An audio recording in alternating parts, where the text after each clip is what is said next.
Drive away your worries and cares at this drive-in theater, where you will see the finest motion pictures of all time, soon to be released. Drama, comedy, adventure, excitement, something for everyone.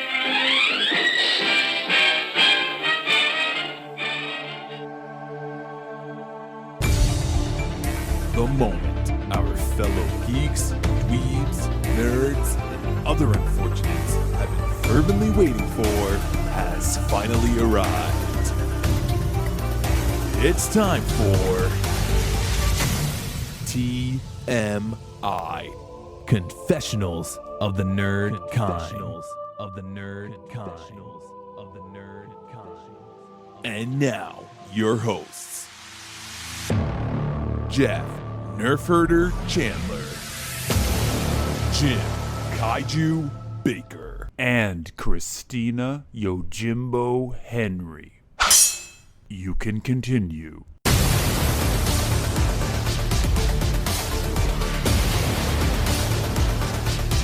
And now, let's get on with the show. Here is TMI. Yeah, that Space Jam, talking about Willy's Wonderland being on Hulu. The original Space Jam has suddenly appeared on Hulu. On Hulu. So, of course, as soon as I clicked it, it showed up, and I'm like, wait a minute, it's on here? And I'm like, oh, no, that's the other one. The original. I would have watched the old one. So my son had to, after watching the new one, we had to go back and watch the original. Okay. All right. Yeah. So I'm sure that'll be part of our conversation. Yeah. So, Nice. So it started, right? We're into the conversation. We are in. That's it. Welcome, everybody. These weeks just come and go, man. I did find a video this week and sent it to my child because I was fascinated. They call it a glass octopus, and it looks it's bioluminescent. It's crystal see-through. It's just like one of those aliens in the abyss. It's fantastic. And speaking of see-through, also, I was obsessed myself after our lengthy discussion last week about finding out whether or not they still make legs pantyhose and put them in those plastic eggs. So I found a photo of a 70s era display, which I had shared with you, Jeff. Yep. And it kind of jogged my memory that there were different styles of legs, hence different color eggs of legs. Yeah, sure. Why would you just have one color egg? And one was translucent, one was see-through. Oh, really? And so, this jogged a memory that I would often, and they were perfect Star Wars action figure size. So you could encapsulate them, and even more so if you happen to have a Mork for Mork action figure. Oh, that would have been perfect. Missed crossover opportunity right there. Yes. And I think maybe I probably used a legs because I didn't have the Star Destroyer Kenner set, right? So that was Darth Vader's chamber, the legs eggs coming down and closing on him. Yes. Or even if you just wanted the escape pod for R2 and 3. Yes. To your point, it would be irresponsible these days with all that plastic packaging. They do still make legs, but they just don't come in the eggs. Yeah, that was a marketing genius at the time, but... Yeah, because get it? Leg, egg. Oh! It's probably those silhouettes in the Electric Company. Leg. Egg. You know the guy in the meeting actually said that. Do you get it? Yeah, we get it, Bob. So you didn't like that. So let's talk about what we're actually talking about, first of all. Let's talk about what we're talking about. We're talking about Space Jam, A New Legacy. I'm going to apologize right up front for this choice. To me or to our listeners? Well, I think to both of us, because technically, to be honest, neither one of us have any right to talk about a sports movie. No. We do have a right to talk about a Looney Tunes movie, however. Yes, and I think that's what we were leaning into. That's what we're going to focus. That's what we are just warning up front. If you think you're going to get a basketball discussion, that's not going to happen. This show. No. Yeah, I'm not going to be, quibbling the fine points of a layup or whatever else that kid was coming up with, because I don't know if it's true or not. Or who exactly the members of the Goon Squad are, because I don't know. I did not write down their names either, because I really didn't care. Although I could tell you in the original Space Jam, some of those guys. Oh, yeah, you couldn't help, right? These are like the megastars of basketball. So even I know who they were. And I think even back then, after that, they all went on to join the Olympic team. Yeah. Which I don't think is right. That's not fair. Yeah, that's like Superman versus Spider-Man.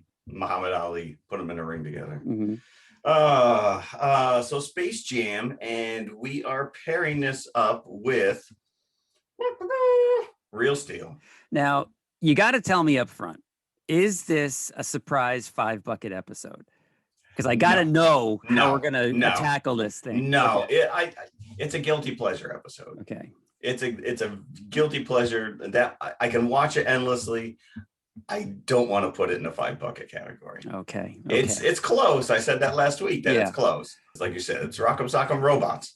When the movie came out, that's what I thought that they had based it on and just changed the name. But the story existed for a long time, so it's not. That is actually new to me. I did not realize that it's based on a short story and that it was a Twilight Zone episode. Yes, I'm gonna need to go back and find that now. Yeah. All right. So those are our two. And whoa, let's not forget episode 6 of Loki. Yes. So so we'll get into that, and then we have a little bit of news. So we'll dive into some news.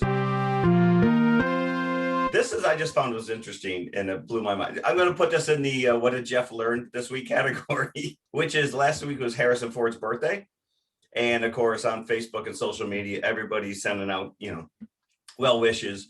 And Clark Gregg, who we know as Agent Coulson, sends out it wasn't a tweet, I think it was on his Facebook, wishing Harrison Ford a happy birthday and that he was thrilled when he found out that Harrison Ford was actually going to be in a movie that he wrote. Clark Gregg, Agent Coulson, wrote a Harrison Ford movie that we all know. Can you guess it? 40 Days, 40 Nights.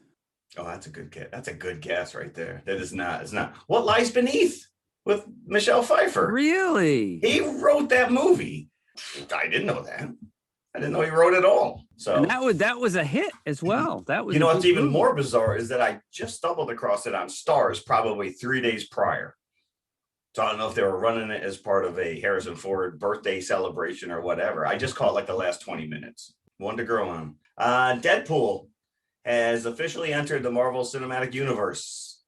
Kinda. I did see this. You did see this? Yep. This is cute. This is cute and clever. So obviously, Ryan Reynolds has a new movie coming out, which I'm hoping that we can cover called Free Guy. They're advertising the hell out of it. Oh, you're already smiling. Is that a no? No, it's just Ryan Reynolds himself as Deadpool makes this joke because he's doing like a Mystery Science Theater as the Free Guy trailer is running. And he says at one point, didn't this come out like 2 years ago? And that was my exact thought. Because we all saw the trailer probably 2 years ago. Yep. Yeah. But it's him as Deadpool side by side with Korg, who is voiced by Taika Waititi, who's also in this movie, or did he direct it? I don't know if he directed it. I don't think he directed it. I think he's just in it. You see him in the trailer, and they comment on Taika. So it's a nice little synergy of the two of them sitting there. Like you said, it's MST3K. Just them literally watching the trailer and commenting on it, which is smart because, like you said, the trailer we've seen 100 times. So this kind of like it's a little meta thing going on. I thought it was kind of neat. It's out there. Maybe we'll share it on Facebook. I always say that and then we never do. So I apologize. Hopefully, if you're interested, you go search it out yourself. I don't know if you can call it entering the MCU, but he's in a related capacity just by the presence of Korg here. So it's a start, at least. Yes, indeed.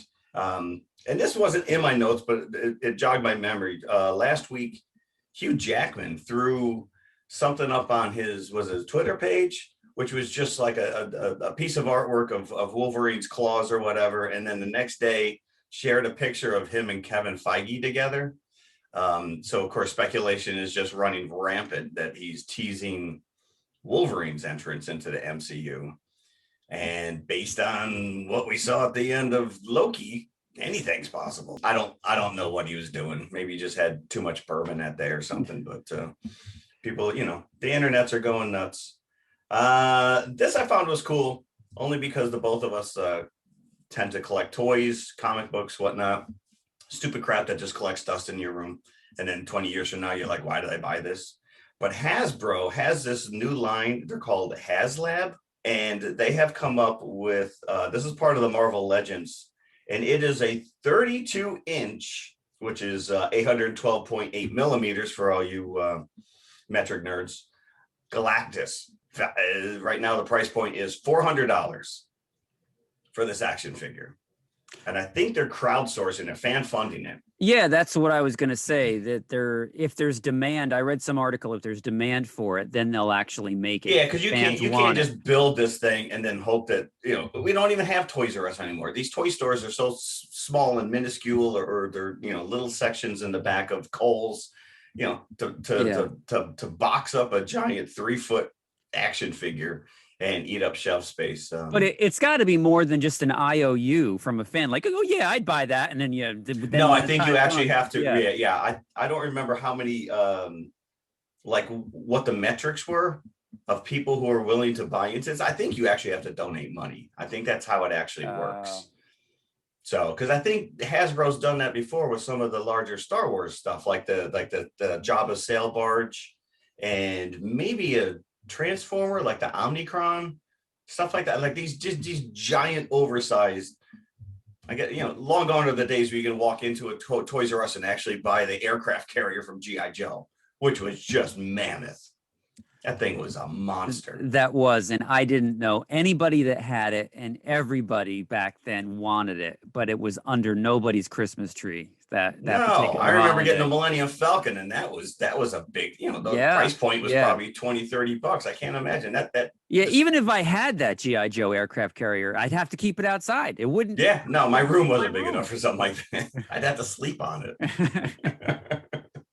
So anyways, this thing is cool because it's got like 300 pieces with all these electronic light up features, 70 points of articulation. So listen, if you're going to devour worlds and pick up Mr. Fantastic. If you were plunking down that money to buy this, you would never take it out of the box. You're not taking it out of the box. It would not articulate in any of those 70 it would be spots. Unarticulated. Yeah. Unless you were, daft enough to get 2 of them. Keep one in the box, take the other one out. Yeah, it's cool. It's a really, really nice piece. It really is. So anyways, the only other news I have, which is AMC has finally agreed to pay Frank Darabont $200 million cash for his lawsuit against The Walking Dead. This was in develop. This was 2013, I think, is when this was first filed. And he was basically claiming that AMC was pulling some shady accounting to say they were not making as much money off that show as they really were. 8 years later, the man finally gets paid. So good for you. $200 million cash. How many Galactuses can he buy with that? So that's all the news I have, unless you have anything else. Nope, I don't. All right, then we need to go. Where the hell was it? Looney Land? Was it? It was like Toontown? It was Planet Looney. I don't remember, but yes, we're talking Space Jam, A New Legacy. This has been a very long time in the making. Just looking at some stuff going back to the original Space Jam, of course, starring Michael Jordan. That was 96. That was 96, and it was a huge hit. Kids of that generation are in love with this movie. People who grew up, yeah. The same people who are crapping on this one. Right? It's not made for you, my friend. I'm sorry. No, it's not. It's case in point. My son loved it, the new one. See that right there. I actually wrote in my notes, if I was a 10-year-old kid who worshipped any of these, including LeBron, I would love this. And that's exactly why the first one is so revered, because the kids growing up with Michael Jordan, the Looney Tunes were still a little more relevant back then. They're kind of coming out of obscurity. This to me is almost like this Jason Segel when he was trying to bring the Muppets back together kind of a thing. And I said last week, if this rejuvenates people's interest in the Looney Tunes, then I'm on board. And I will say straight up, the 2D animation on this is phenomenal. I love the animation. There's some things they didn't get right. There's some things it doesn't. We'll get into it, but I think by and large, if you're just going to judge it based on the animation, I was very happy with it. Now, I have to say that the Looney Tunes never really went away. They've always been there. If you ever wanted to seek them out, you could find them, because there was a new iteration on Boomerang for those who have that channel. Yeah. And anybody who grew up on the old ones immediately probably poo-pooed the Yeah. animation style.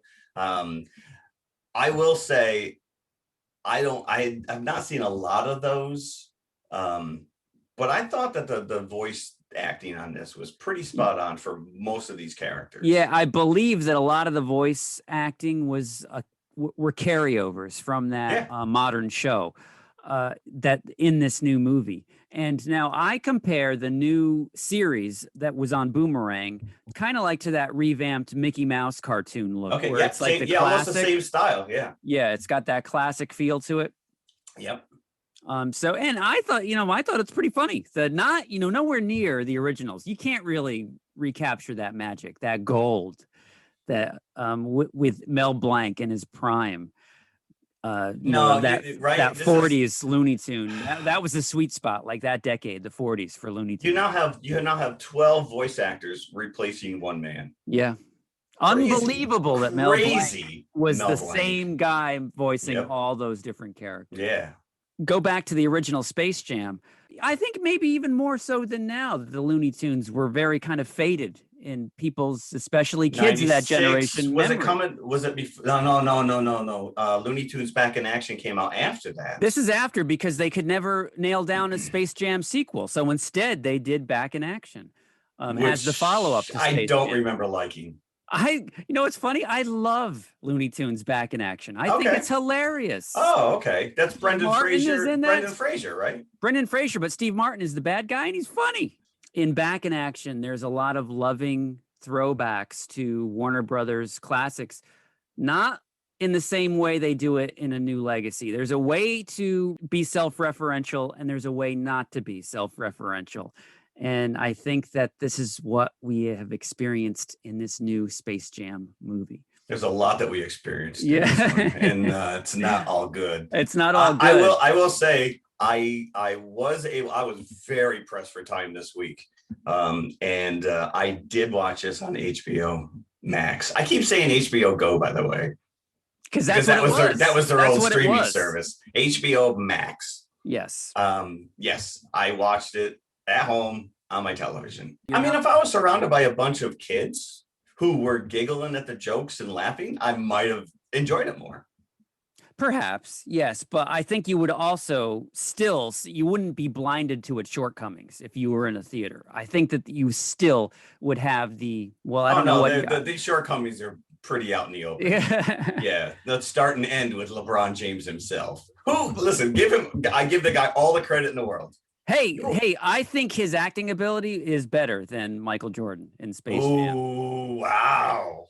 Really? Really? Yeah, I think he was we said you went back and you watched Space Jam. Yeah. After this. Yes. Okay. That is interesting, a side-by-side comparison. But talking about the Looney Tunes characters in the 90s, I think that Michael Jordan, his presence in the original Space Jam made that the hit that it was, because it wasn't the Looney Tunes who were doing that. Of course not. No. And it makes sense, because Jordan, I don't know why, but he refused to do a sequel to the original Space Jam. I don't know if it was because it's a lot of work acting against nothing, right? Sure.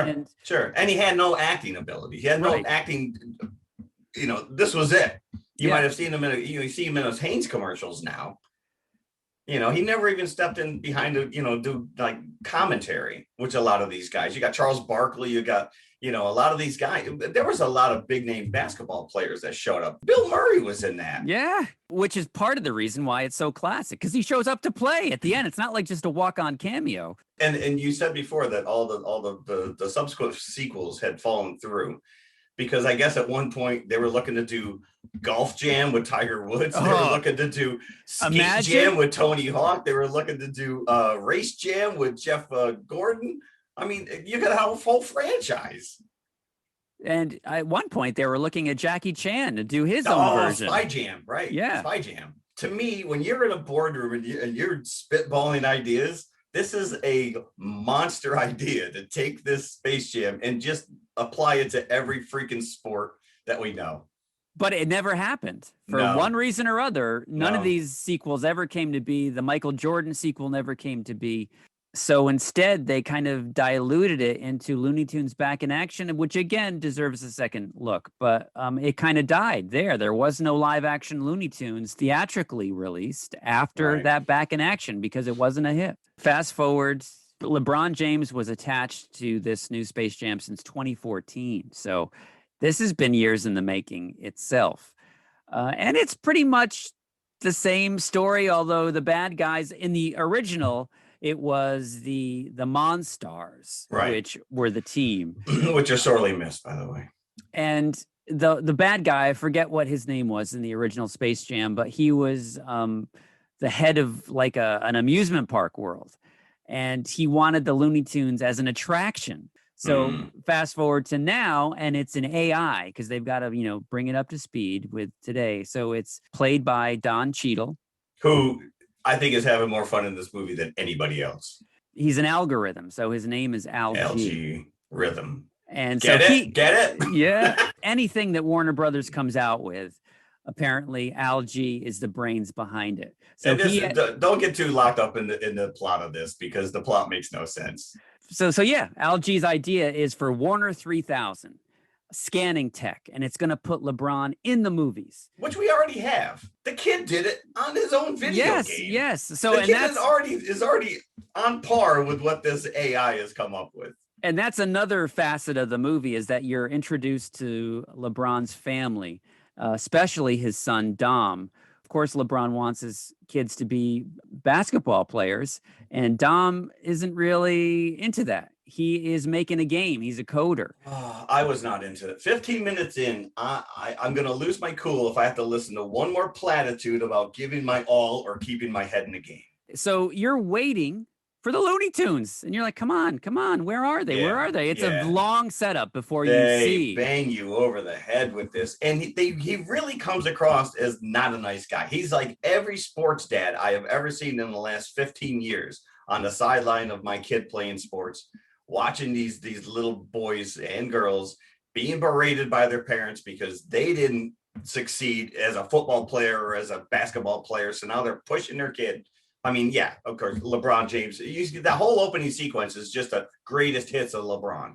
The opening credits is, him as a kid. You see him as a kid.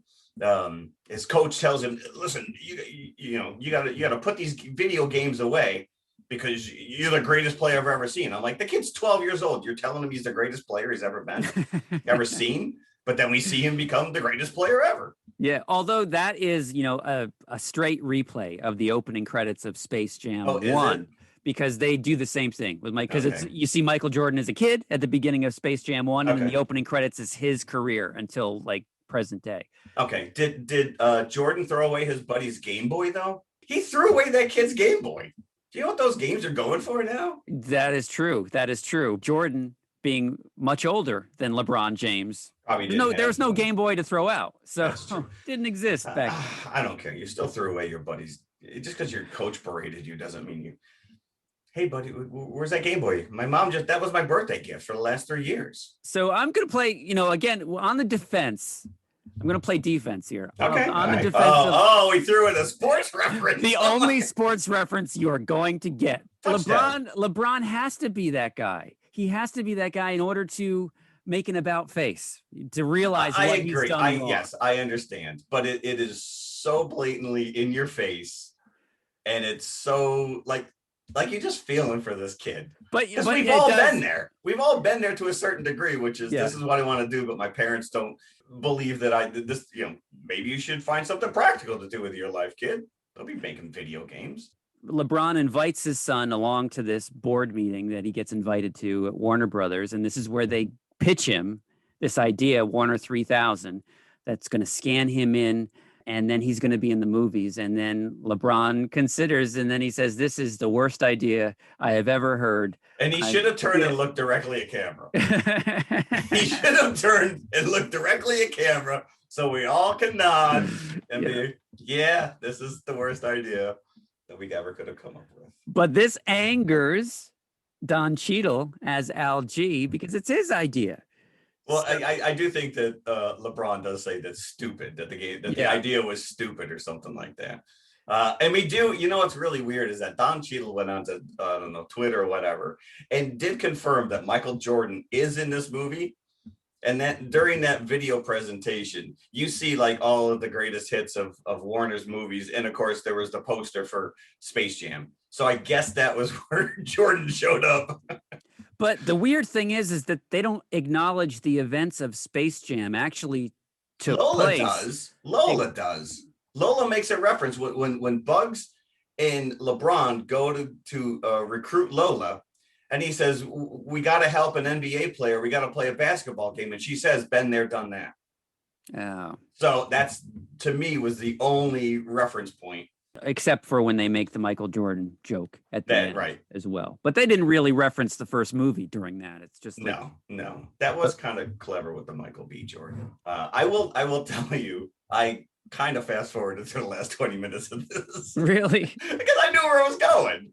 So, yeah, very quickly, Al G zaps LeBron and his son into the mainframe of the Warner Brothers computer. It's like a universe, a multiverse, if you will. Multiverse. But it's specific to Warner Brothers. So each IP intellectual property that Warner Brothers owns is its own planet in this Warner Brothers verse. Great in theory, but a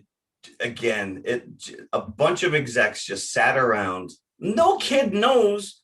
Half the reference points are from 90s movies. So all these planets exist in the mainframe of Warner Brothers. Which in concept is genius.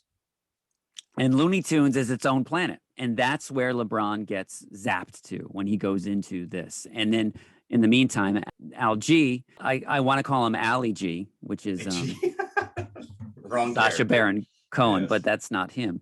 So Al G grabs Dom, trying to play him against his father as, he doesn't appreciate who you are, your tech. Dom is working on the same kind of tech that apparently Al G can already do, which is scan somebody in the outside world and put them in the computer. And that's is what the kid's doing. You see him doing this. Yeah. And I will say that kid, his computer setup in his room was pretty impressive. Something happens while he's showing his dad the game and it crashes. And I'm like, you don't back this stuff up? It's not in the cloud? Come on.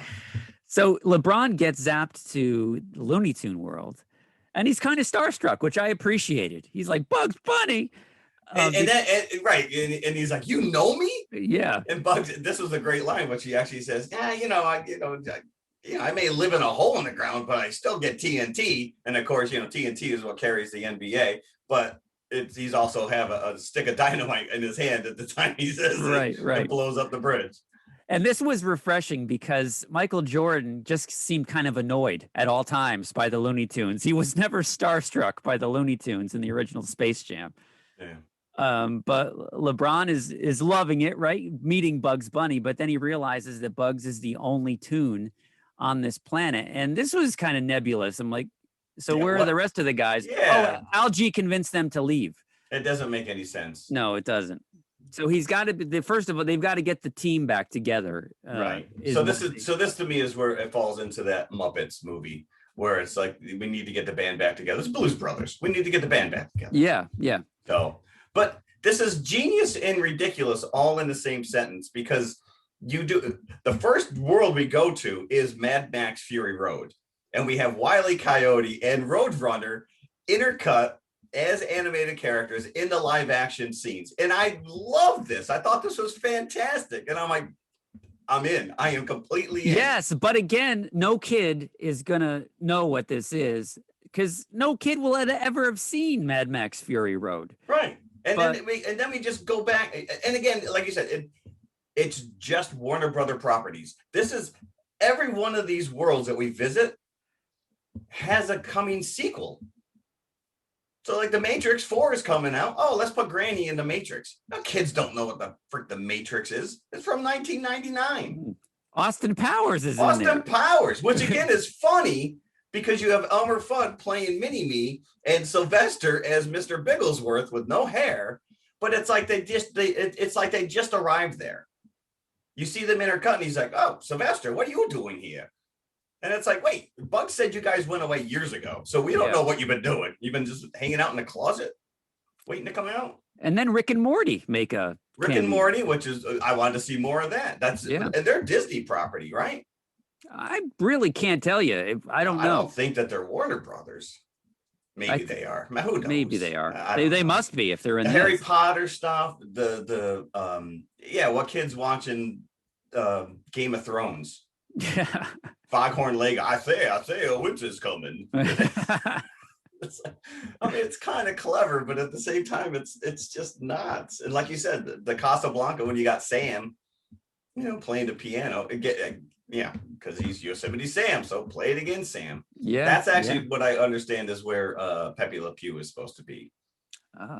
Was in the Casablanca. And we'll talk about him on the back end because this is a missed opportunity to set things straight as opposed to just deleting this character.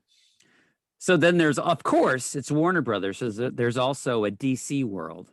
So Bugs and LeBron go there and they end up as Batman and Robin, but and you get Clark Kent and Jimmy Olsen in that Adventures of Superman style animation. And we get the whole Justice League, I think, at the end there. Yeah, and then Daffy as Superman as well. Yeah, Porky Pig's there. Yeah. But leading into this is when LeBron is he wants to create this dream team, and he's like, oh, we need Superman. We need King Kong, Iron Giant. And then he puts Trinity on there. I'm like, what is she going to bring to the team? Trinity. Let's think of any other Warner Brother properties we can bring in. Yep. Oh, man. Well, that's the case, right? Because he's restricted to that. So he's trying to think of Warner Brothers properties. Yeah, but would he know those are the rules? Would he be smart enough to be like, oh, we can only bring in, why not bring in Harry Potter? He's got magic skills. And he plays Quidditch, right? Right. So he's an athlete. Cloak. There's a serious glitch in the Matrix here. They end up angering all these characters in one way or the other. So they have to keep crossing them off as they're trying to recruit them. And then all they're left with are the Looney Tunes. So it's a replay in that case, in that sense of the original Space Jam. But then at one point, so as we said, that their opponents are called the Goon Squad. So there's this game is set up, this high stakes game where if the Looney Tunes lose, then they're stuck in this mainframe forever with LeBron, his family, and the millions of people that Al G has used Dom's tech to zap into the game as well as audience. So they're all going to be. To what end though? Like why? Yeah, why would he want them there? You got to stay here with me forever. I'm like, yeah. It makes no sense. So, and if they win, they get to leave, and that's basically what the stakes are in this game. Yeah. And not only are the millions of people who are looking at this app who get zapped in audience members, but seemingly every single IP that Warner has at their disposal. Yeah, I've got an entire page devoted to every single character that I could eye up. And some of them are really weird. Some of them are weird. Now, this is the main problem with this for me. I was more interested in spotting these characters than paying attention to what's going on. I was pausing this thing. If I was in the theater, I would have lost my mind. Because I'm like, wait, was that Jabberjaw? But at home, I'm pausing this thing and I'm writing them down fast and furious. The guy from the freaking Herculoids is back there. Herculoids, you have Frankenstein Jr. Like you do have some, but then at the same time, you have like the gang from Clockwork Orange. Now this really blew my mind because you're taking out Pepe Le Pew. Right. But you're keeping the rapists from Clockwork Orange. Pennywise. Movie. Who's eating children. And I get it. There's probably, 100 animators sitting in there and they're like, oh, I'm going to put Penelope Pitstop in there. They probably had a checklist. They probably did. And the Jim Carrey from The Mask is in there. Yep. Yeah.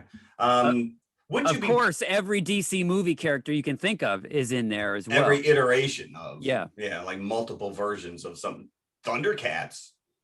I saw the Thundercats in there. Oh, you did? I didn't see the Thundercats. At least Chitara and Lion-O. You see, and this is what we're talking about. I have no idea what happened during the game. No, like I said, I was looking at. Yeah, because, lo and behold, the Toons want to play their way. LeBron is getting mad. No, we need fundamentals. We need to play. And he's like, dude, do you even know who we are? Did you ever watch any of our cartoons? And so, of course, they're playing by Dom's video game rules, and they're just the bad guys.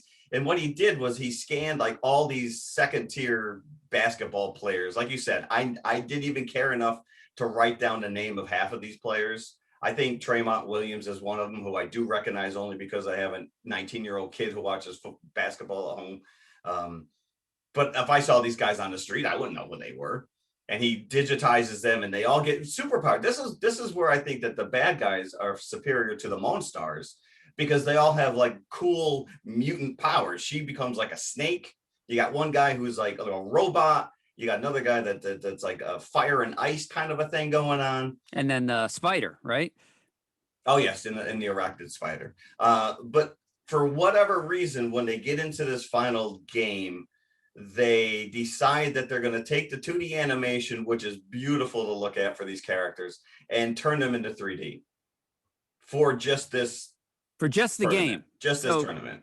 So Al-G says, you're going to get an upgrade. Why would he give him any kind of an advantage over what they were? There was a novelty at seeing Bugs and the Looney Tunes rendered as 3D characters, like with the fur and the. No, it was nice, but why? I don't know. Yeah, story-wise, there was no. It didn't make any sense. Yeah, and we forgot they did bring back Marvin the Martian as well, which was fun. The Nerdlucks are there from the original Space Jam. Those little alien worm guys things who became the Monstars in Space Jam. They were turned into Monstars to play against Michael Jordan's team there. Oh, Gremlins? Gremlins are there, yes. No, let's talk about the Flying Monkeys, which was literally a guy in a suit. Standing next to the Clockwork Orange Droogs, by the way, right. The Flying Monkey. Were the Sucker Punch girls in there? Did I see that? Oh, geez.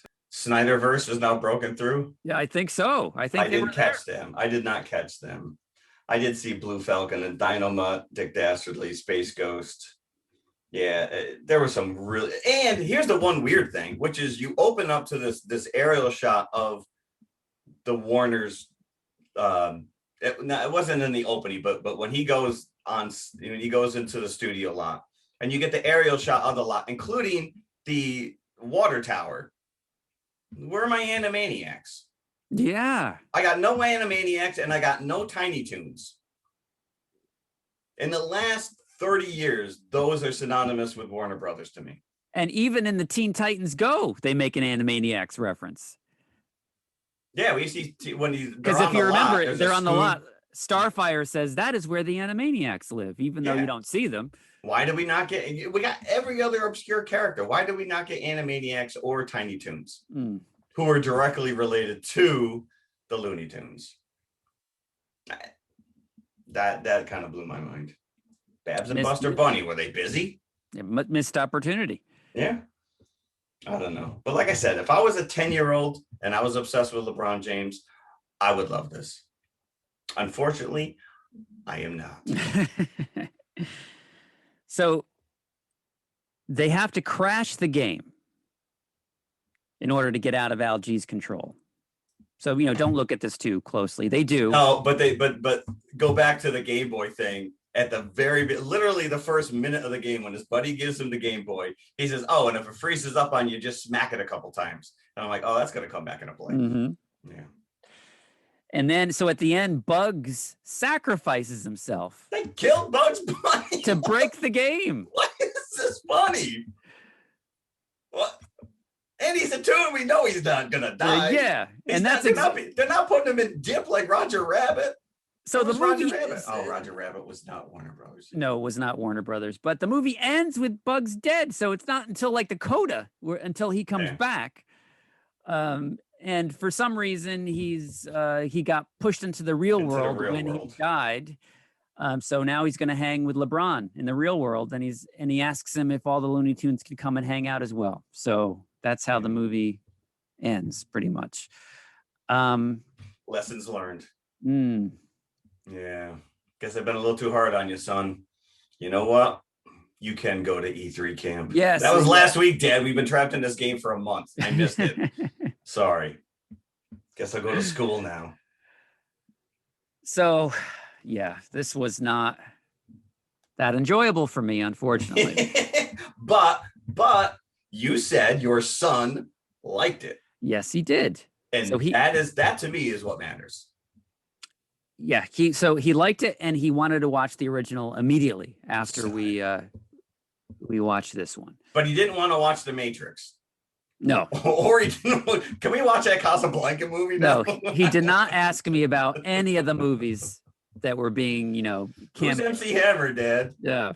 Can you download some of those songs? Can I get those pants? But you know what I think he liked the most about it is that he is a big animation fan. So I think that he really liked the idea that these Looney Tune characters were made into 3D presentations. I think that was probably the highlight for him. I think that is kind of feeding into this generation because 2D animation really has gone away.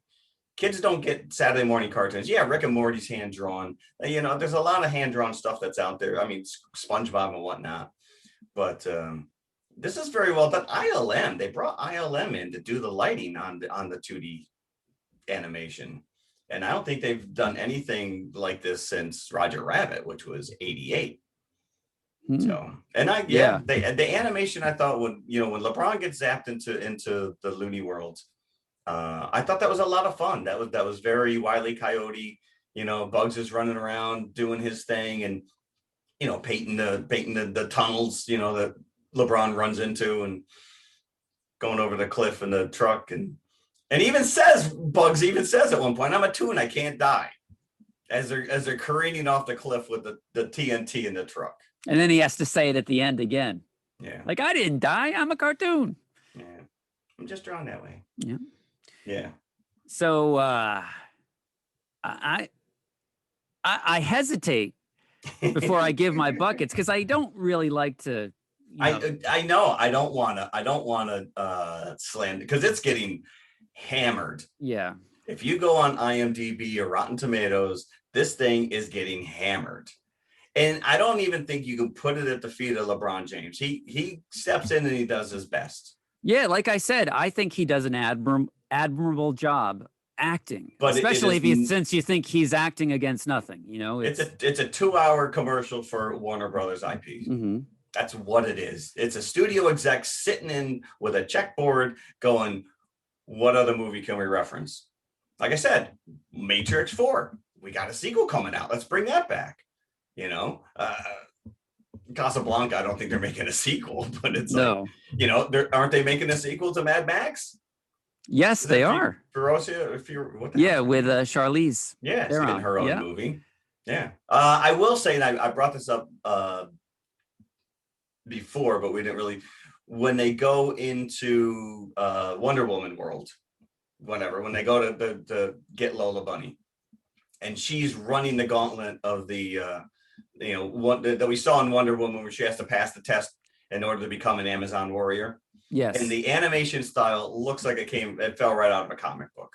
Yeah, because it goes panel to panel. You've got the panels, you got the dots, the dot matrix screens and all that stuff. And I thought that looked fantastic.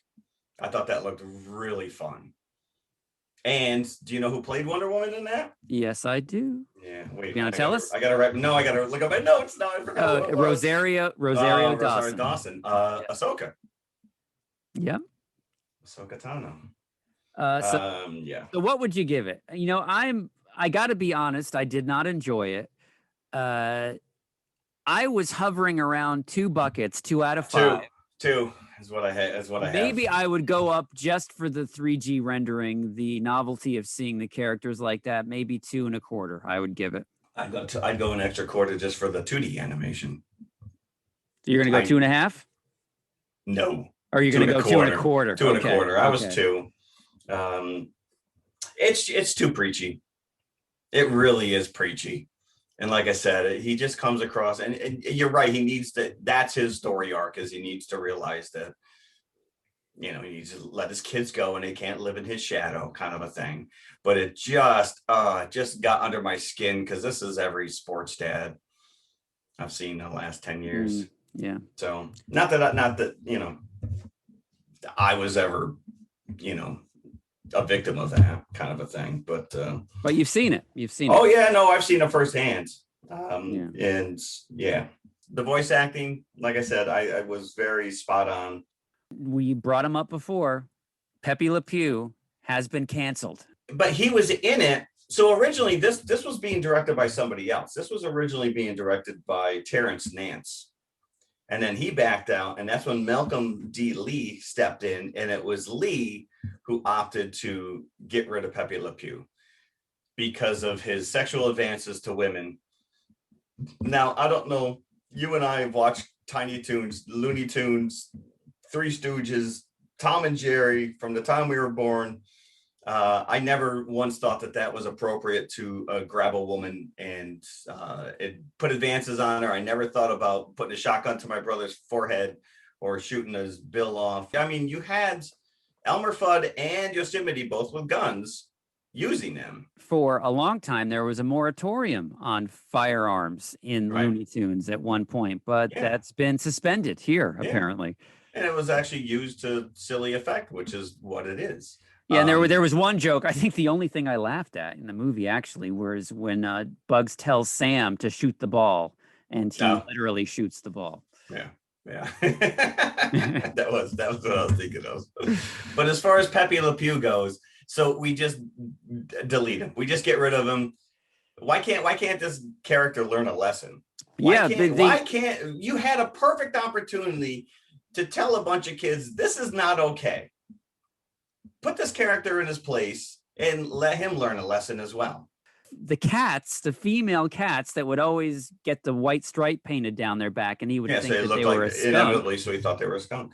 Were always trying to get away from him. They were always resisting him. So you never got a sense that this was correct behavior or this would get you anywhere if you tried to mirror this behavior yourself. He was always rebuffed. So I think that you're right. I think that it would have been a perfect opportunity for the filmmakers to have that discussion.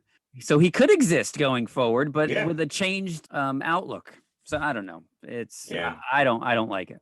Sticking with the voice acting stuff, Lola, the actress who has portrayed Lola in every iteration since the original Space Jam, Kath Soucie, she recorded dialogue for this. And at the last second, in post-production, they cut her and had Zendaya come in and re-loop her dialogue. That doesn't make any sense to me.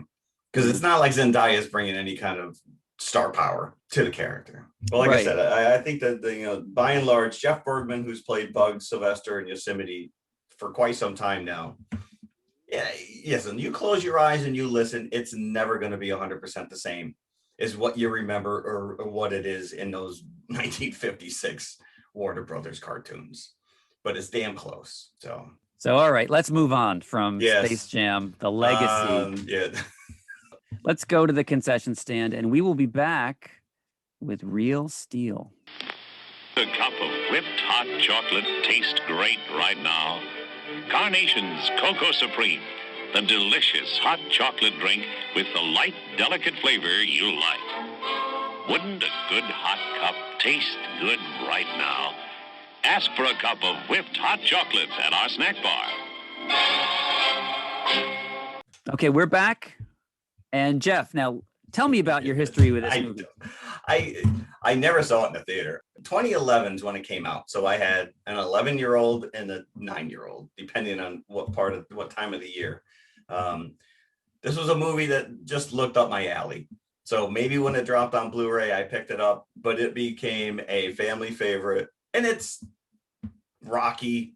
It's every feel-good sports movie. And I just absolutely love it. It's just a feel-good flick. And it's not the greatest movie in the world by any means. There's a lot of flaws in it. We just talk about on the last movie that LeBron James is kind of ignorant to what his kid is really wants to do. And the kid's afraid to tell his dad. And in this one, his dad really is just kind of a deadbeat. Doesn't even know he has a kid. I don't think until the girlfriend dies. Oh no, I guess he did know. He did know. He did know. He just left. He didn't care. He didn't care. Yeah. And, so we got Hugh Jackman, who you can't go wrong with, even though, he's a bit of a downtrodden Charlie. Yeah, and even he is a deadbeat in every sense of the word, but you still like him.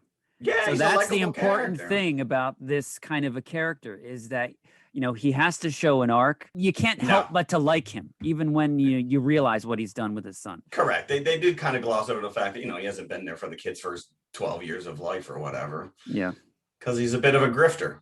He's a drifter and a grifter. And when does this actually takes place in 2020? Oh, it does. It takes place in the slight future. Yeah, if they only knew. So he's going to state fair because he is in this robot fighting game. Yeah, so, I guess in the future, human boxing has been banned. So we now have to resort to robots fighting each other. And this is where the straight up, rock'em sock'em robot idea comes into play, where you have two robots in a boxing ring going after each other. It's not like it's one of these TV shows where they've got blades and what have you. There are humanoid robots punching each other as if that they're boxing. But those shows actually came out of this movie. Yeah. Those robot wars and all the other things where you got these guys controlling a far cry from walking, punching robots. You're right. They're like these little Zumbas on the ground with a blade, hacking and smacking each other. So when we open, Hugh Jackman has this old robot that he's had some success with and called Ambush. So they all have names. And so he's sleeping in his truck because he's like a transie. He's going from he's living on the road. He's going from carnival to carnival, rodeo. This is where he is at the beginning. Yeah, and you got the impression that he was a bigger name at one point, and now he has to resort to these, county fair kind of spectacles, because it's revealed that he was a boxer himself in his younger days. Right, but now he can't because it's been banned. And apparently these robots are famous in themselves. So this is the WWF or WWE. Wakes up in his truck at the beginning of the movie. These little girls are there and they're staring at him. Hey, mister, is that Ambush? He's just, he's barely pulling his ass out of bed. He's got beer cans everywhere. So right there, it's telling what kind of lifestyle this guy is used to. Yeah. And he immediately wants to, can we take a picture with him? Yeah, $5. Yep. $5 a picture. Yeah, it's Lou Ferrigno in the truck there. Oh no, Lou Ferrigno charges you $30. I'm sorry. Lou Ferrigno's going right for the gold. $30 Polaroid. Here you go, girls. Those are the daughter of the director, by the way. Those three girls. Oh, really? Those are Sean Levy's daughters. This has got big pedigree. When you watch the opening credits, not only is this executive produced by Robert Zemeckis and Spielberg, but you have a Danny Elfman soundtrack. Yeah, I didn't realize that. For some reason, I missed his name in the credits. And it is kind of a nondescript. It's not one of his. I didn't get that flavor. I didn't get the Elfman flavor, and that's why I didn't realize while I was watching it that it was an Elfman score. Yeah, and then Sean Levy, obviously, he had directed Night at the Museum. But the nice thing about this, and the one thing that I'm absolutely fascinated, is that for every robot that's in this movie, there is a live animatronic counterpart to a CG version. This is awesome. It is seamless. I love the idea of this because I think this was completely Spielberg's input. They needed to have a practical animatronic there. Yeah, it's not, some guy with a stick with a tennis ball on the end of it that you're just eye contacting. These things are tangible. They're physical. They probably didn't move quite the way we see them, but it's very impressive. There's a scene where they're fighting in what they call the zoo, which looks like an abandoned zoo, like the polar bear cave or whatever. Yeah, talk about Mad Max Fury Road. That's what this looks like. But you got camera work on the ground, and then you have aerial shots, literally helicopter shots swirling around the action, and it is seamless. And you can't tell which is physical and which is CG. Yeah, and you just buy into this world. You absolutely just buy into it. It's not super futuristic. It's not, outside of the robots, you really don't see anything that's too Like even like his truck, like you look at it and you're like, that's a cool looking truck. It's got these windows in the front, like where the grill should be. So you're seeing his feet and you're like, this is like a future, that truck's from like the 60s. It's actually, it's a retro truck, but it's made, you look at it and you think it's like futuristic kind of thing. Although it does have a pretty cool dashboard, that truck. That is true. That was a little electron. Yeah. So, but it's not a world you don't believe in. Correct. We don't have flying cars or any of that stuff going on. Once you buy in on the robots, then it's like a contemporary story. Listen, once you buy into Evangeline Lilly, who's kind of wasted though. She's I know. She's a cheerleader. She's a cheerleader. She's for moral support, and she spends a lot of time in a bar, apparently. And that was a creepy scene because there was a guy sitting right behind her. I don't think I noticed that until this go around, that every time you cut to that scene and she's up on and everyone's watching the TV and she's cheering, he's just ogling her.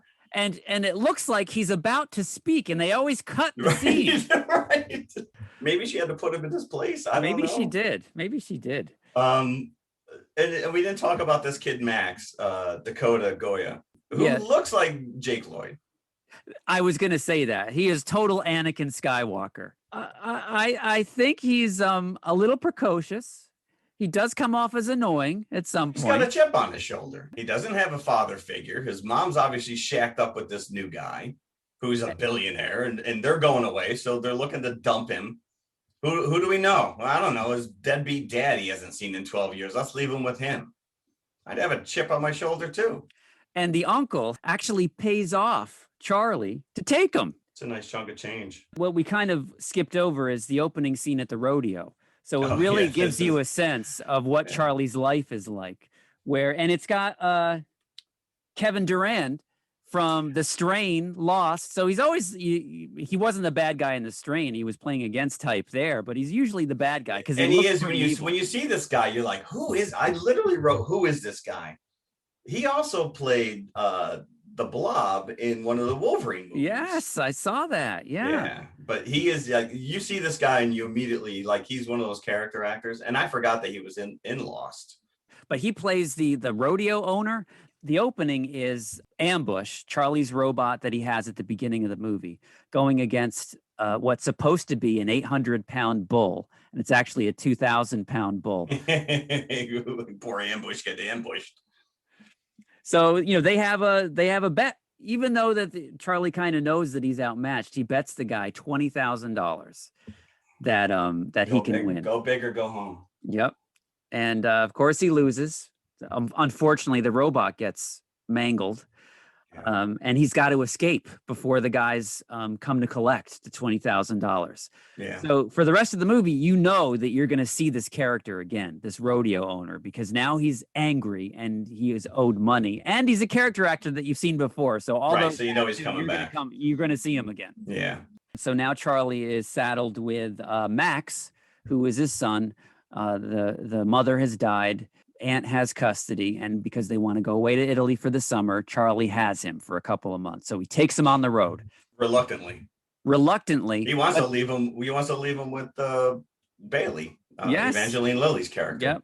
But the kid is having none of it. Well, Bailey seems like she can barely contain. She must like she's madly in love with this guy because he just keeps dumping on her, and she just keeps coming back for more. Yeah, and again, another reason why like the character doesn't have much to do except and that's why you do see that like it's her like she owned that gym, so which nobody ever uses, by the way. Right, because human boxing has been banned. Yeah. So what's the point of keeping that gym?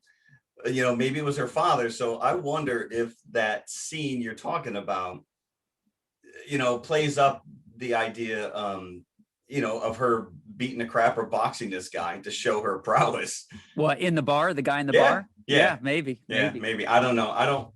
I do have the Blu-ray, and the one thing I will tell you when I popped the Blu-ray in, it was a time machine because it has the original trailer for the Avengers. Oh, really? Yeah, and it's kind of like, wow, man, this is now we've seen it, know it 100 times, but seeing the original trailer again in the build-up. You're like, oh, I can't wait to go see that. So anyways, that's neither here nor there. Anthony Mackie is in this. Speaking of Avengers, there is a ton of MCU connections in this. Like you said, before he goes on the road, he gets Noisy Boy, which is this top of the line kind of has-been robot. Like, people know who it is. I don't remember how he got the money. Oh, he used half the money that the guy gave him, $50,000 to buy it. Yeah, because he offered him $100,000 to keep the kid for the summer. Yep. Yeah, okay, deal. So Noisy Boy comes in, and they can't get him to work, and Max immediately knows that kid's well versed in his robot boxing, that this thing is Japanese and you have to talk Japanese to it, and that's what gets it activated. So Max wants to hang around Charlie because he loves this world already. Wouldn't you? Yeah, and I don't know. Wolverine or Wasp, who would you rather hang out with? And he blackmails Charlie because he knows that he got paid off to take him for the summer. So Charlie has no choice but to bring him along. Yeah. Oh yeah, he also almost drops the keys into the Yes. Yeah. I always grab my keys extra tight when I walk by one of those drawers. I know, right? So that is a visceral, I think that's our worst nightmare. That's a visceral fear of mine, is dropping keys into an open drain like that. Because you're afraid you have to go down in there and there's a mutant raccoon. No, because I know it'd be lost forever if they did go in there. This is why you carry a coat hanger with you. So Ambush is gone. So now Charlie has Noisy Boy. So he goes on the road and he goes to the Crash Palace, and Anthony Mackie is the promoter there with Noisy Boy. So he gets a match against Midas, and the kid's like trying to talk him out of it. He's saying, "No, let's do an undercard match." But no, $50,000 match. Yeah. Because this guy can't spend money fast enough. No, it's like I spent 50 on the robot. I got 50 left. That's double down. So this movie is very predictable, although in a very reassuring kind of way. You know the beats. The beats. The kid is right. You know the kid is right that he should have taken the undercard match because Noisy Boy does go down, and that is painful to watch because you know how expensive this robot is. Yeah, he literally took him out of the box and it's already broken. And it's almost like opening up your new toy and then it gets demolished in front of your eyes, right? Look at this cool airplane. You throw it once and the wing breaks off. Yeah. You're like, son of a. So you feel his pain when. But you're right. This underground cage match kind of a thing is a lot of fun to watch. Yeah. So at the end, they're back at square one because Noisy Boy has been beaten, beyond any recognition. Literally gets his block knocked off. He actually sells the head of Noisy Boy to Anthony Mackie so they can put it on a pike below the sign of the Crash Palace. There you go. So now they're back at square one. So they go dumpster diving after the Crash Palace incident. So they go to a junkyard where this is where he finds his bots when he is desperate. But it seems the kid falls into the mines of Moria at one point because there's suddenly a rainstorm in this junkyard and apparently it's set on a cliff. There's a sinkhole. The kid falls thousands of feet and is about to fall thousands more into the bottomless pit until this arm coming out of the cliff face catches him. And then Hugh Jackman is able to climb down and retrieve him, but they realize the arm is connected to a full body robot that's just buried in the garbage and gunk and dirt. They brush off the dirt and they see the robot, and it turns out that his name is Adam. So the kid wants to keep him because Adam has saved his life. Yeah, but it's like a lower tier, kind of like a practicing robot. It's like a punching bag, basically. Yeah, a sparring robot is what they call it. So it's like first generation. So that means that there's probably hundreds, if not thousands, of these type of robots out there somewhere. But the thing about this is that it has a shadow function. So it can mimic the human that's controlling it. So not only can you control it via the remote control, but you can also do the shadow function and that's part of the reason it's a sparring robot is. So if you spar with it, it's sparring right back. But they play fast and loose with this shadow versus mirror function. So if you're facing this thing and I'm punching my right arm, there are times when it punches its right arm, so it's now punching me in my left side. Or there's other times where it mirrors it, where he's punching his left arm, so it matches up to the right arm. You know what I'm saying? Yeah. And I assume that it has to be looking at you in order. Well, that's just it. And there are times when it's not. Yeah. So there's times where he's on the side of it, and yet it's still mimicking. So they do play fast and loose, but I don't care. You can quibble about this.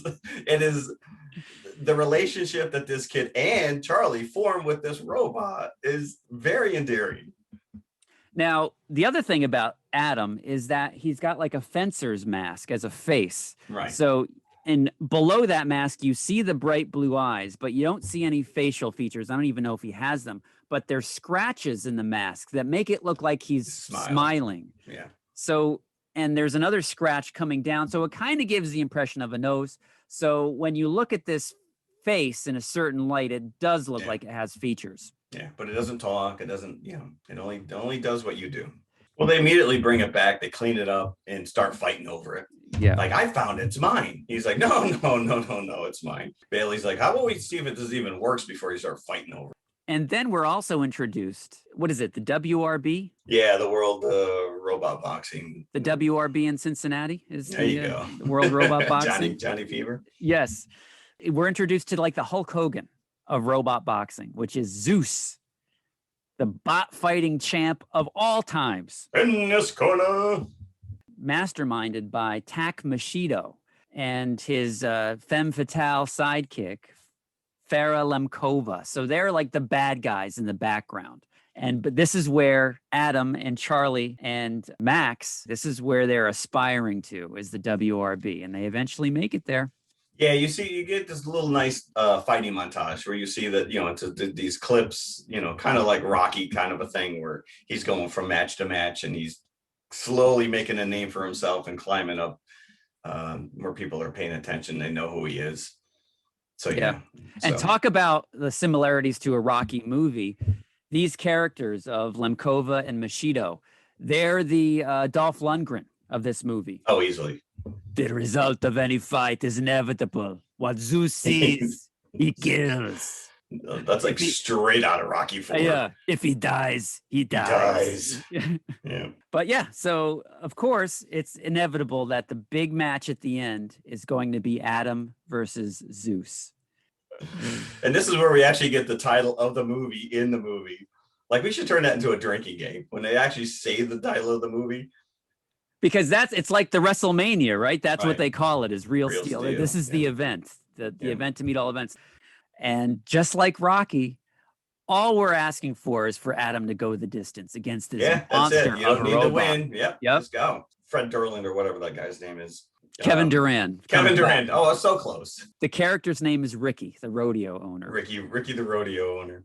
And he comes back and basically slaps down money that the robot Adam won't even last the first round. What does he bet? 100,000 or 200,000? It's something ridiculous. And he was just like, "I'll even give you my seat number. Here's where I'm going to be." And he makes the bet. He makes the bet with Anthony Mackie, who plays Finn, who's also on premises taking bets like outside the arena. Right. So he's like, "Deliver my money to me. Here's my seat number." And of course, this also means they know where he's sitting if he loses the bet. I like it whenever the robot's down there yelling at him to get up. It's like, I don't think that's how it works. I don't really think this robot, if you lay down and then stood up, would he do it? Maybe he would. Maybe. So, but this is where Charlie's boxing skills come back in, where this is where he's like now like fighting this thing on the sidelines. What we didn't talk about regarding the shadow function is that the kid has made the robot famous because he dances and the robot dances when he comes into the ring. So this is what annoyed me about the kid. I didn't like you didn't like the dance? I didn't like the dance. No. If you were a kid and you had a robot, wouldn't you like dance with it? What would you do with it?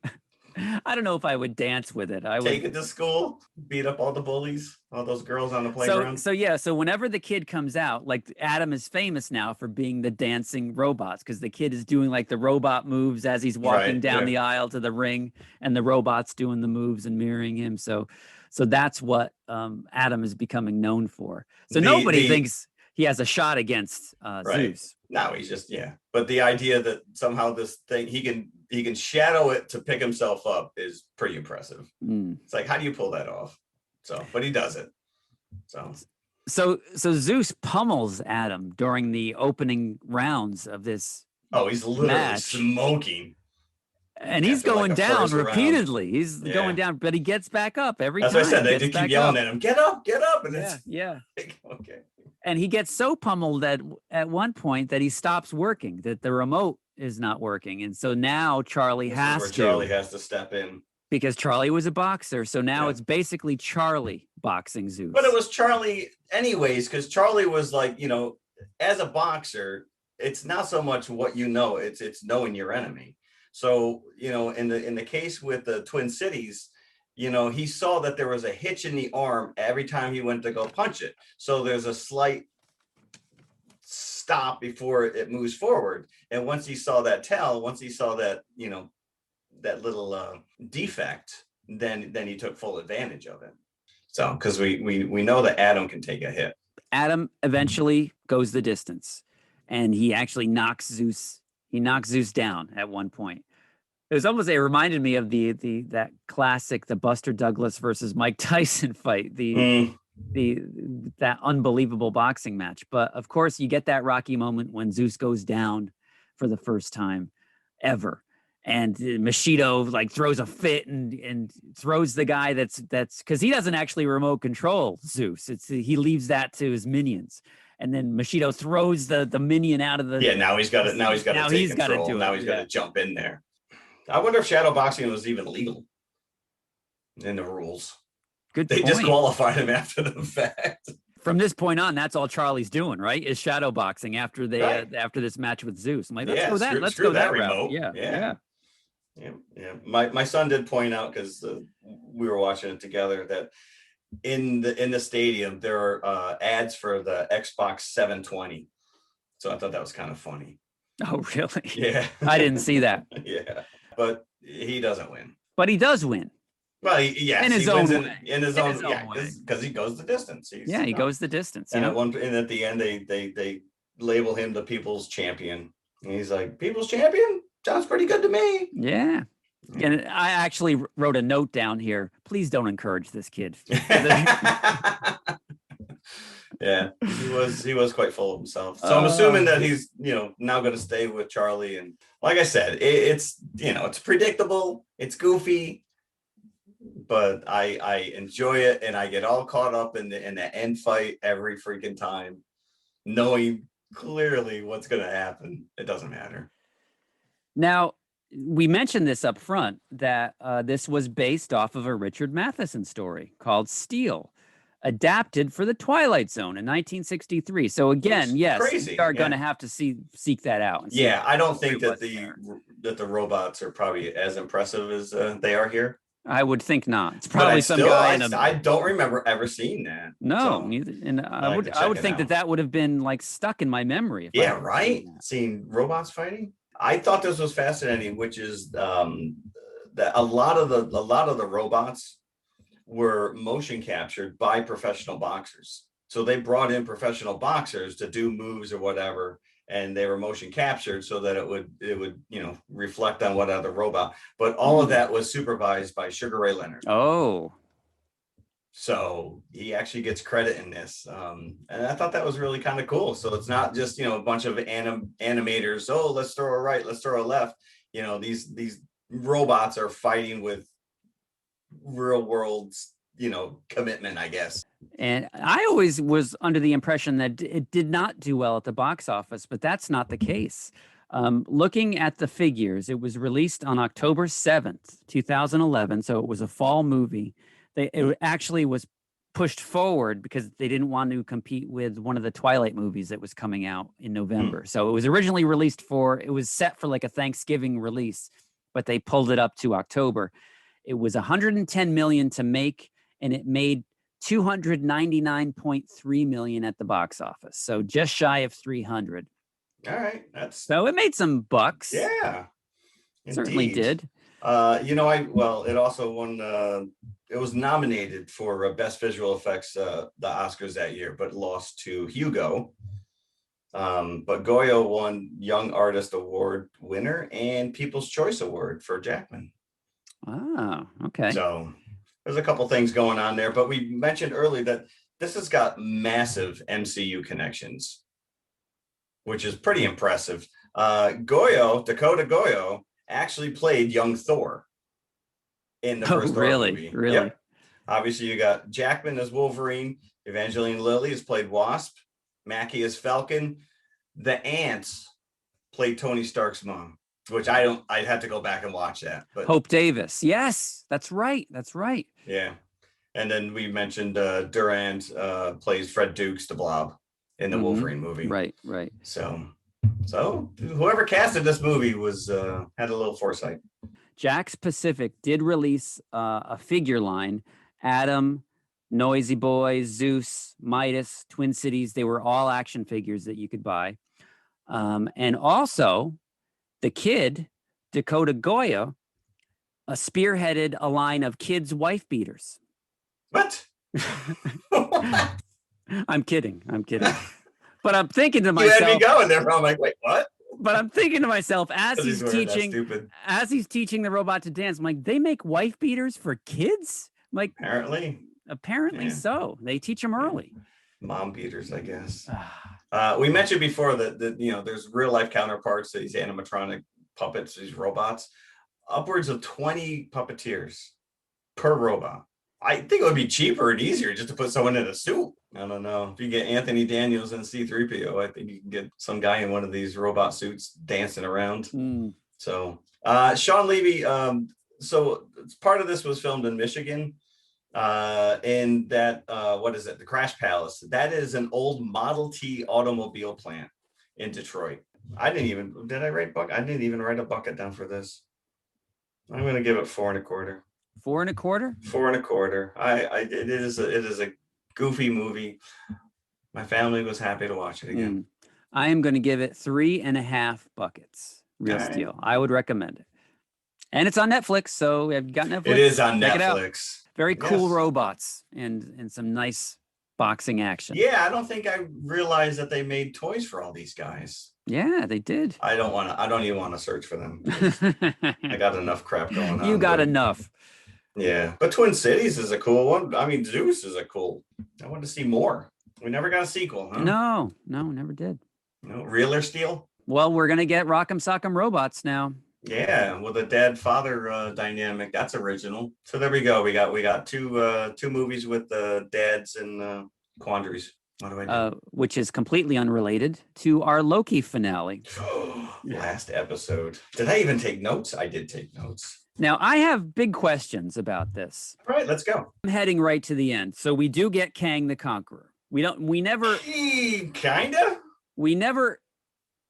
are introduced to him as Kang. Nope. He says that he's been known as a conqueror. He's been known as a conqueror, and he's wearing Kang's colors. So He Who Remains is what his credits are. But it's Jonathan Majors is the actor.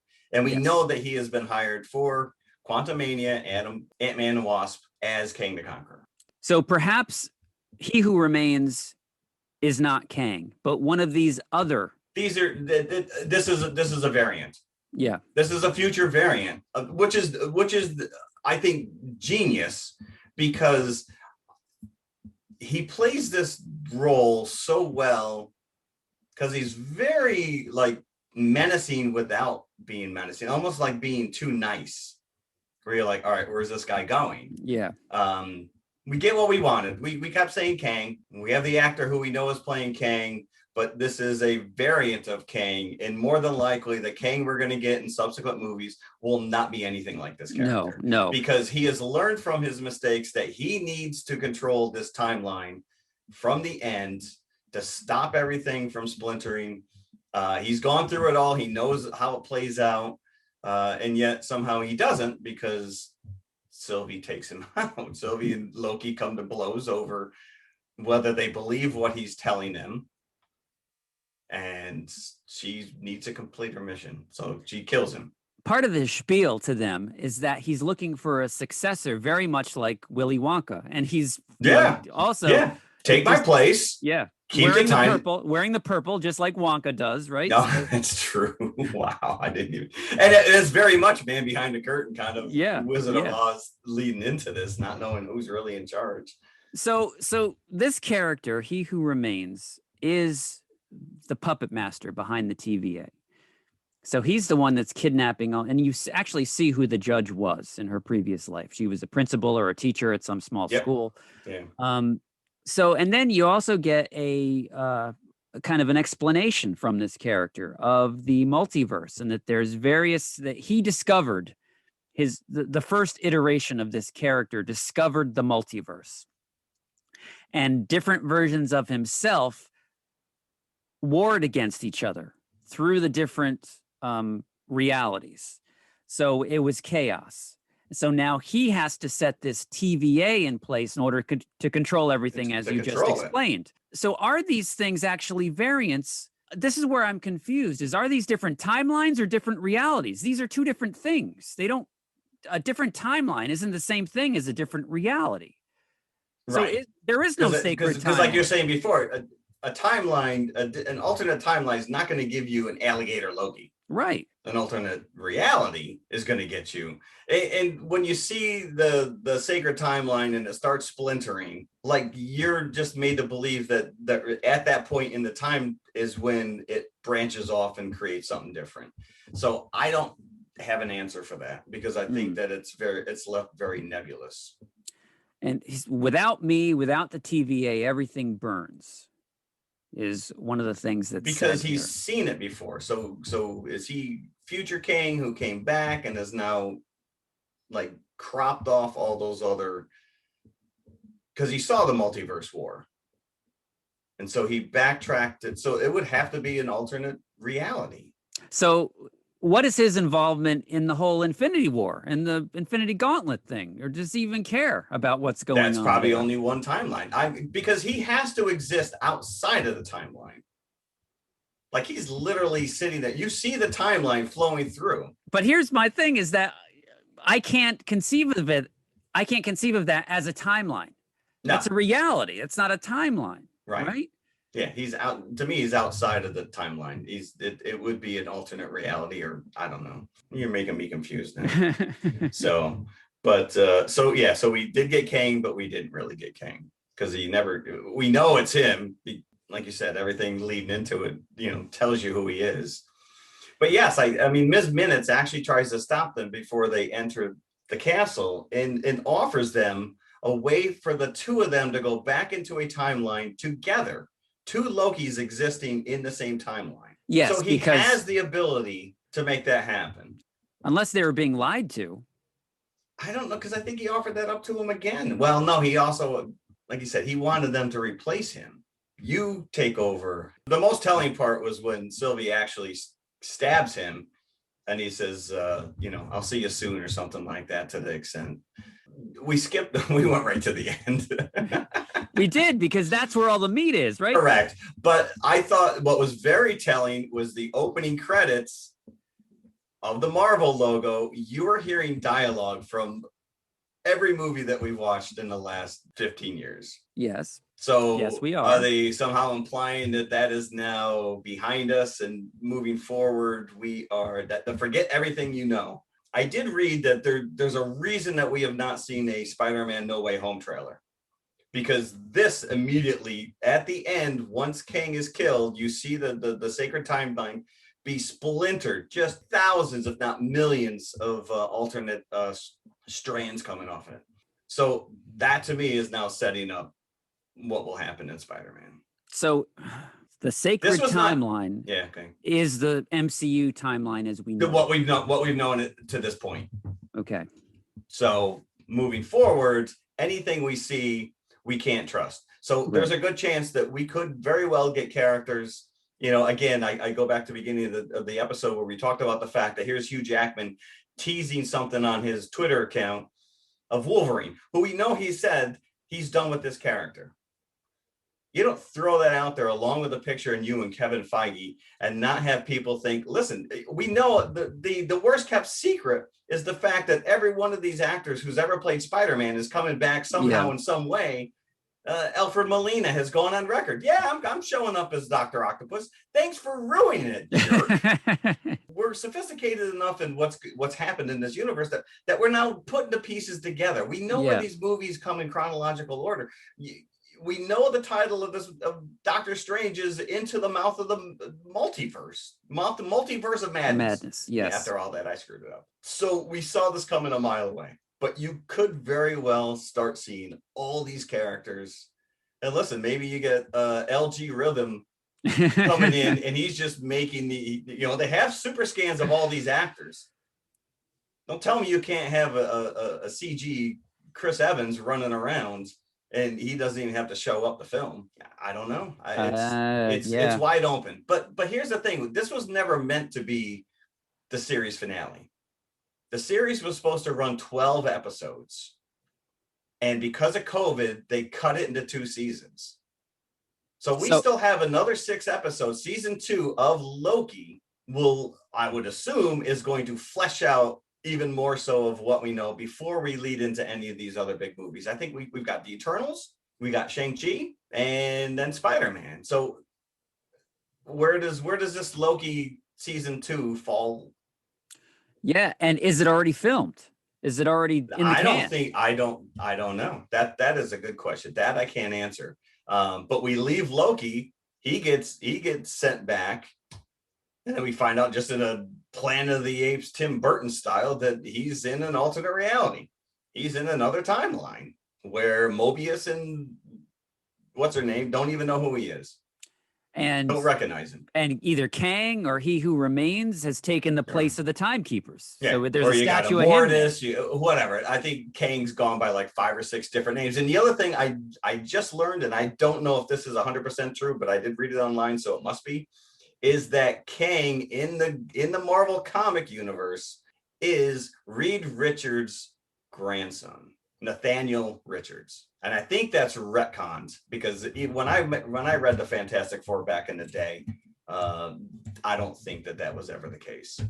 But there you go. You want to bring in the Fantastic Four? You want to tie all this into one big nice bow? It's really setting up. If you haven't been paying attention, this is going to be very confusing really quickly. Yeah. I was paying attention and it's already confusing. I know for a fact that, if I'm watching a movie and all of a sudden there's 2 Spider-Men on it, my wife is like, I'm done. Yeah. I'm done. That happened on Farscape. She was on board until they split Crichton into 2 characters, and all of a sudden she's like, this is stupid. So but let's go back to the beginning again of this episode. Yes. So we end with episode 5 with Sylvie about to enchant Eliath. Now, I was a little disappointed because you never get a sense of what she actually does to Eliath. He just kind of opens up a portal. Yeah. I'm like, well, like a secret password or something. Because that would have been interesting if she actually managed to enchant him. Then that means that she would be getting into his memories. I'm like, what does this thing think of? What's this thing's history? Could he have just regurgitated everything he's eaten? You never see that. But then you get the story again that we go through once you meet the He Who Remains. He discovered the multiverse, met other versions of himself. In doing so, the peace between these versions of himself turned to war, and we assume they're warring on each other. These same characters from different. That little graphics reminded me of Guardians of the Galaxy 2 when Ego is showing Peter like his whole history. Yeah, those little graphics kind of like a carry through. So do Avengers exist in any of these realities? There's probably multiple Avengers. There's probably, in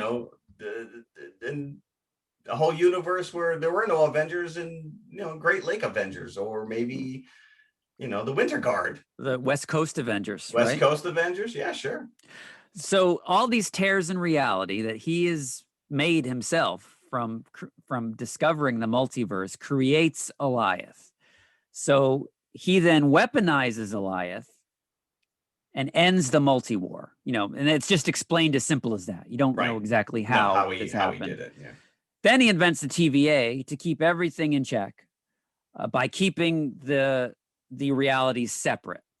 And so this is where we get, they're describing it as timelines rather than realities. So when these things converge in the wrong way, they get erased. So this is the weird thing, is that when the TVA prunes a timeline, they're actually pruning a reality and destroying that reality. Right. And it goes to the void, which is consumed by Eliath. All right. So I think it's coming, as I talk this through, it's coming a little bit clearer to me.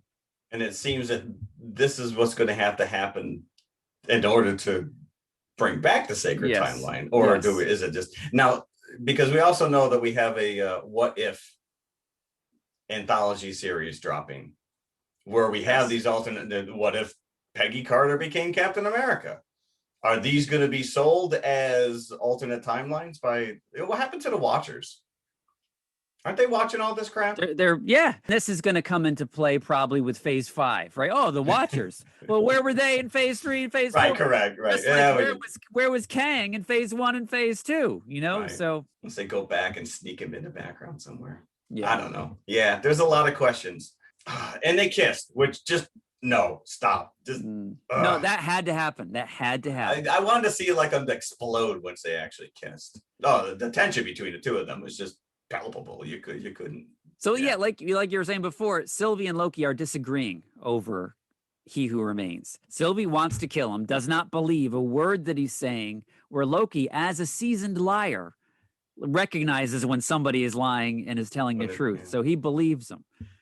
And he's offering them a very nice, because as you said, he's saying, you kill me, there's going to be chaos. Or you now police the TVA. But I guess you could do both, right? You could kill him, and then but he would have to mentor them, right? He'd have to teach them how to run something, right? Yeah. That sounds like a lot of work. Yes, it does. Rather just kill them and deal with the consequences. I didn't sign up for this. So Sylvie does kill him. So it ends up with this Kang dying, and then, as you said, everything goes haywire. Yeah. And then Loki ends up in an alternate past, alternate reality, alternate timeline where Mobius, it's not the same Mobius, it's not the same anybody.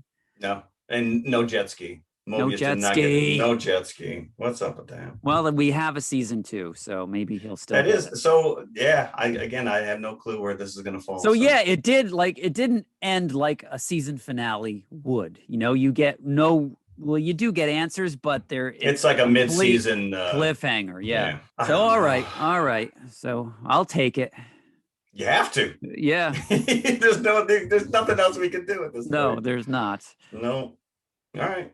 So there you go. That is our wrap up of Loki. Yes. 6 episodes. And our wrap up of this episode. That is. As well. Yes. Yeah. I guess we're going to come back next week. We will be back next week. And oh, what an inspired pairing next week.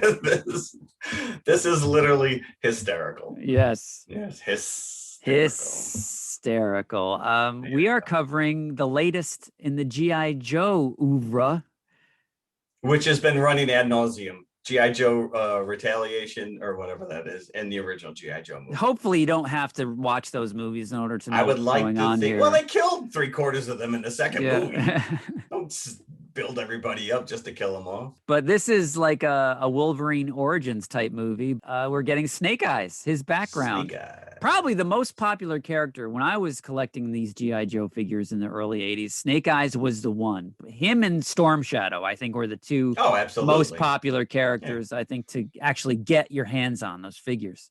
So, and I think that they recognize that, and Snake Eyes is getting his own movie. But better yet, listen, even more so is what we're pairing this up with. Yes. Yes. That's what the title is. 7 S's. A marketer's nightmare. Not even a hiss. Not even hiss. Just. I want you to dig up like the old ABC movie of the week, because that's how I saw that originally, is on cable television. And so to hear that guy coming up tonight. I know. And just the embarrassment of going to see this in a theater and walking up to the ticket counter. Can I? Yeah, can 2 I get for. 1 ticket? Yeah. No, can I get 2 for that snake movie? That's, yeah. And then the person saying, you're going to have to tell me what it is. I don't know what you mean. This movie messed me up when I saw this as a kid. Now, you bought the Blu-ray, right? Yeah, it hasn't come yet, but it'll be here on Monday, according to my tracking. Okay. So I will see it well in time for the show. My library came through for me. Wow, this is unbelievable. So you said it was part of a multi-pack. Yes, it's Tremors 1 and 2 and Slither. And which is the odd man out of that foursome. If I had the time, I'd watch all 4 of them. Oh.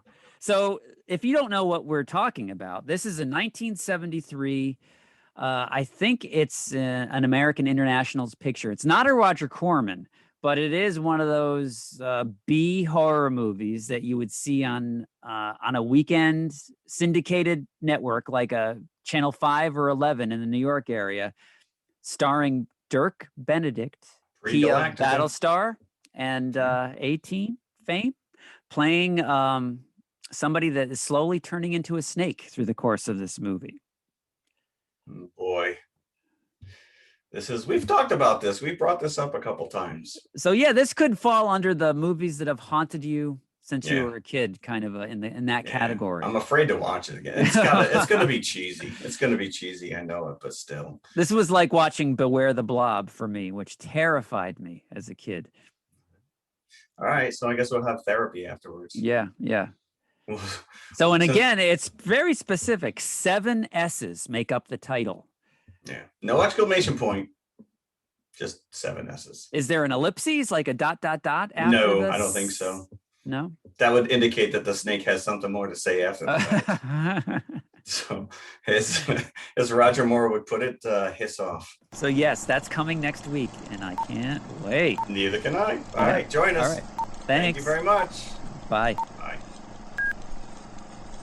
Hello, everybody. If you liked the podcast you just heard, then please follow TMI on all of our social media outlets. First and foremost, email us at tmipodcast2018@gmail.com. That is tmipodcast2018@gmail.com. And you can follow us on Twitter at TMI_podcast2018.